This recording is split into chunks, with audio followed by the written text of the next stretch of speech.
Hello and welcome back, ladies and gentlemen, to another Historical Humans Reacts. And today we have probably one of the greatest social Darwin awards out there.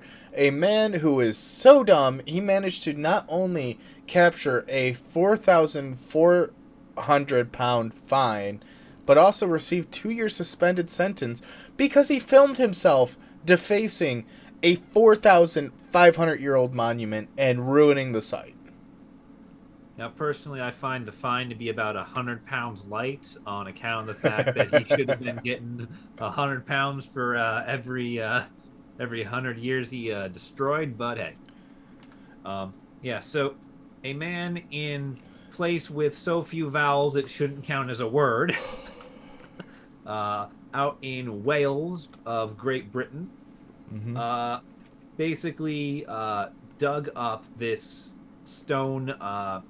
I believe it's a stacked cairn that was effectively a Bronze Age landmark that had been buried in the ground by time.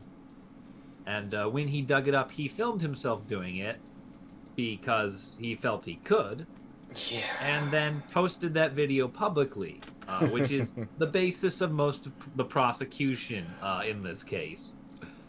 Which Uh, is a tragedy because you see in the BBC article here, you can see what the monument looked like prior to being excavated.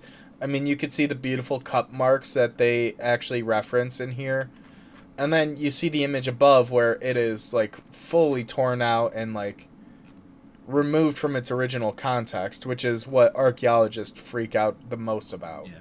Yeah, because see all that dirt he like carved around and dug away? That would have contained various context clues and things that would have told us what are people doing next to this rock?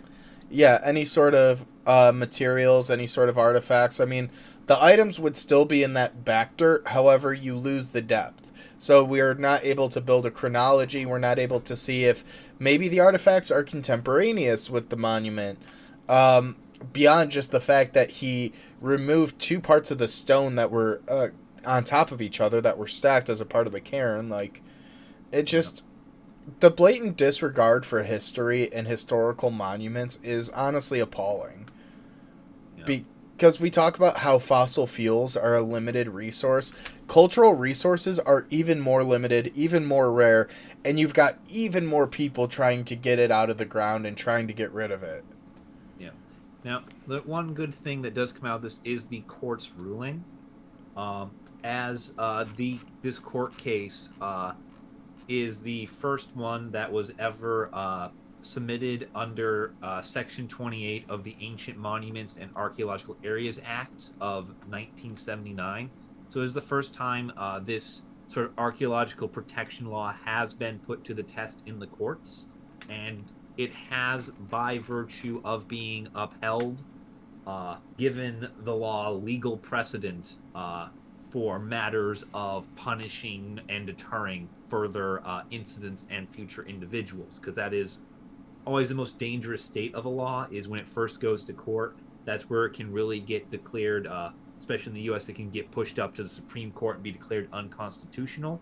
I believe there is a similar process in Great Britain that Yeah, the might see a magistrates' law declared, courts. yeah, that would see a law struck down as being not really a enforceable or beneficial law. Well, so on your point there, I think what you're trying to get at in a very roundabout way is this shows that the law has teeth and is able to actually persecute people without being either revoked, Dismissed. like you're talking about, dismissed, or just non punishable. And I Mhm. think there's two things here that we should really talk about when it comes time to what are the motives behind this. Why is this man doing it? And in my mind, I come up with three plausible explanations that I would accept at face value. The first of which is a lot of times you see landowners and people who live in local areas actually have a negative thought on these prehistoric monuments because a lot of times they have ownership and claims on the land. And if it's a protected site like this, they're perceived to not be able to develop upon that. Yeah. I'm not entirely sure that was his intent because, as you can see, like with the digging, it's almost like amateur hour for archaeology here. He's not ripping the monument out. He's not smashing the rock itself. He has attempted to carve around the rock in the weirdest dig site pit I've ever seen, and I have been on some oddly shaped designs. And that is my thought number two, that he is a local historian, someone who is a fan of the work that we do and wanted to attempt it himself, or thought, oh, it's not that hard. Those buggers, they just dig around it and lift it out. And you could see his attempt at it. It's heartbreaking, truly, because this is damage to a site that is irreparable.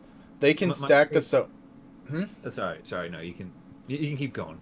I was just saying, like, it's frustrating because it's irreparable. They can try and restack the stones the exact same way. They can pile dirt back, but it's never going to be the exact same, and that information that was there is lost.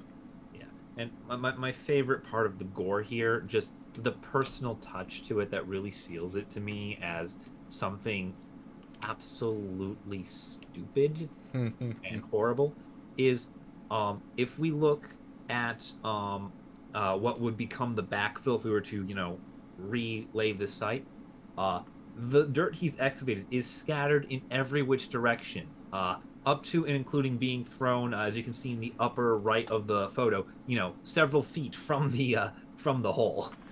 Given the size and the depth, it looks like he just went to town with a mattock and was just chugging dirt out.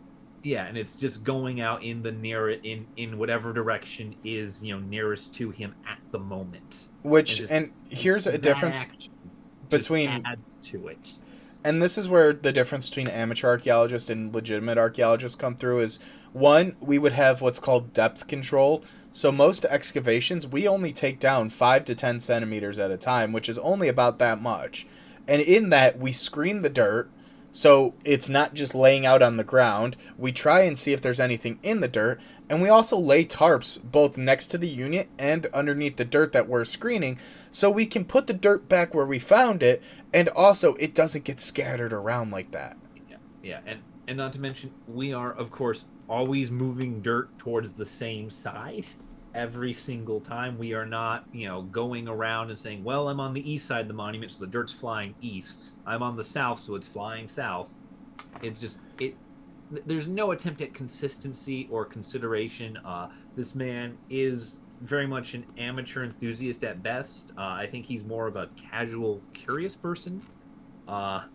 Just by how little attention to detail there is for anything other than the monument itself. And it's being treated as a study in isolation.